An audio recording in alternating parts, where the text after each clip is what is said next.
programa O Mundo da Criança, falando aqui. Tem que usar o óculos, né, para essas letrinhas aí miúdas, né, doutor? Não, mas não, essa é boa?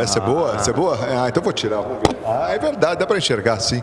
Olha aí, a saga de ter um filho transgênero é a matéria da Veja publicada nessa semana e a gente aborda o assunto. O doutor faz aqui também uma explicação a respeito dessa cartilha, né, sobre o assunto, lançada pela Sociedade Brasileira de Pediatria. Quer dizer, é um assunto do momento, né? É um tema que está na pauta realmente das famílias, né? Em todos os lugares se fala sobre isso, em algumas oportunidades com muita polêmica, em outras com um pouco mais de sensibilidade. Enfim, o que a gente quer realmente é trazer uma exposição técnica com relação ao assunto, né, doutor? E vamos ler, porque na verdade é tão complexo o assunto, né, e tão delicado o assunto que a gente não consegue ter uma opinião ou um posicionamento.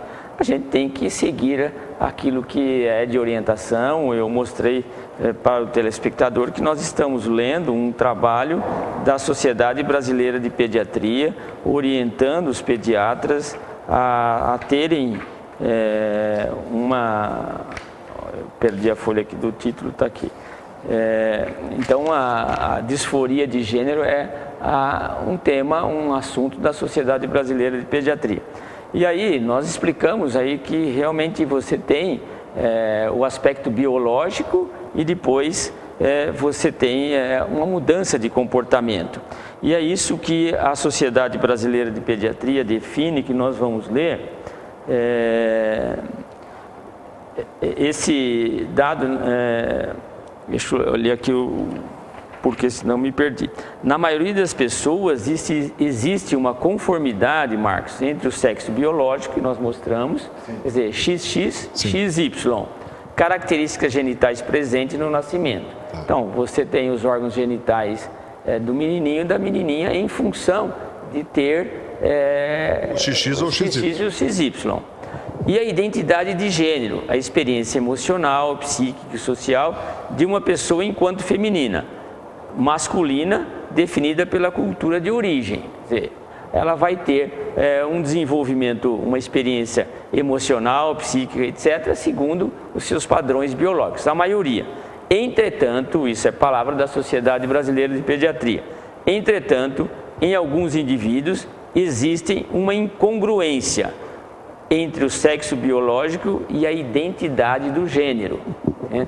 Então, isso é o que a gente está mostrando e alertando, que isso é possível acontecer. Acho que a maior finalidade nossa é alertar de que isso é possível. Isso não é uma coisa assim absurda, em que você passa a ter uma situação em que há um fato biológico e há um componente psíquico, emocional, etc., diferente desse sexo biológico.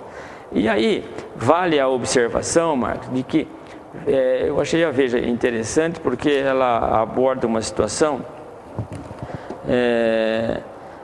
que assim, fala assim: a Organização Mundial de Saúde já estuda tirar a transgenicidade da lista de classificação internacional de doença. Então, isso existe, a Sociedade Brasileira até menciona que existe um CID, um Código Internacional de Doença, uma classificação internacional de doença, F6, F64, aliás, F64, 64.2, considerando isso como doença. Agora, já a Sociedade de Psiquiatria e a própria Organização Mundial de Saúde estão tirando isso como doença. Esse é um aspecto, Marcos, passa a ser uma situação que não é mais doença. E é claro que aí tem que ser abordado. Se você não tem doença, você não tem como tratá-lo. Então, esse é que os órgãos oficiais... E aí entra uma grande polêmica. E entra a grande polêmica. Até aqui, veja como é difícil o assunto. Isso foi tratado como uma doença e tem uma classificação internacional de doença, tem um número, que é F64 e F64.2, a classificação 10. Então, isso agora, a Organização Mundial de Saúde, a Veja traz isso muito bem, olha, já estuda tirar isso da classificação internacional de doenças, também dando um passo decisivo para que o tema deixe de ser considerado uma patologia. Isso é posição da Organização Mundial de Saúde. Veja, a gente está apenas lendo o que essas organizações estão fazendo. Até o ano 2000, isso era considerado como doença pela maioria dos profissionais. A partir de 2013, a Sociedade Americana de Pediatria passou a considerá-lo como uma condição e não mais uma patologia. Certo? Por isso é que realmente o conceito muda.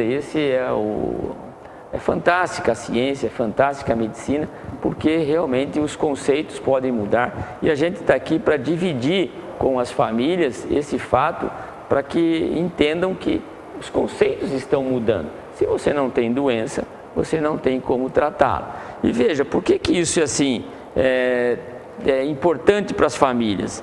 Eu vou ler, Marcos, uma história, sabe, que me chamou a atenção, que diz assim, olha, isso é uma história, está escrito aqui na página 78 da Veja, não é a gente que está criando. O empresário Anderson, 43 anos, sempre tiveram o temor de que a filha Carolina, de 6 anos, que nasceu menino, ele era chamado de Murilo, e aos 4 anos assumiu o gênero feminino. Veja, é muito criança. Então não é uma coisa que você fala assim, não, isso é malandragem, tal, aqueles conceitos que se tem e tal, né? Mas, veja, era o Murilo, dos 4 anos. Aos 6 anos, ela já assumiu uma outra condição, passou a ser chamada de Carolina, em função do seu emocional. E aí, em seu relato, o Anderson, que é o pai, passa de um pronome a outro, ora ele fala ele, ora ele fala ela, expondo na gramática todo um estranhamento recém-adquirido. Passamos a notar um comportamento diferente no meu filho a partir de 2 anos. É um bebê. Que coisa, né? É um bebê, né? Ele tinha muito gosto por coisas femininas, queria brincar com as meninas, punha as fraldas de pano na cabeça e dizia que era seu cabelo. Pensei que fosse uma fase que passaria, mas não passou. Pelo contrário, foi se intensificando cada vez mais. No começo, fiquei completamente atordoado, sem saber para que lado correr. Achamos que poderia ter relação com depressão pós-parto, etc. Passamos por maus bocados. Ela era muito agressiva, cuspia nas pessoas, mordia. Batíamos nela e a deixávamos de castigo. Chegamos a evitar alguns eventos sociais por medo de julgamento de outros quando ele quisesse se vestir de menina. Até que isso foi ficando muito forte nele e não conseguimos mais segurar. Aos 4 anos, já com apoio psiquiátrico, deixamos que se vestisse e agisse como quisesse em qualquer lugar. A mudança foi visível. Hoje, a nossa filha é dócil e feliz, mas até chegar a esse grau de evolução, foi muito sofrimento. Caramba! Então, esse é o aspecto que deixa a situação assim confusa para as famílias e para a gente profissional também não é fácil a abordagem. E nós vamos ver como é que isso pode acontecer, como é que isso pode evoluir. Mas veja, essa história é muito marcante, né, Marcos? Me chamou muito a atenção. Você tem um bebê de 2 anos, quase que ainda deve estar usando fralda, certo? Mas a família já tinha uma dificuldade, porque com 2 anos ele brincava e queria se trajar como uma menina, e ele era o Murilo. Então, biologicamente, ele era XY, só que os aspectos do comportamento, do desenvolvimento, chocava a família, porque ele já se comportava como uma menina.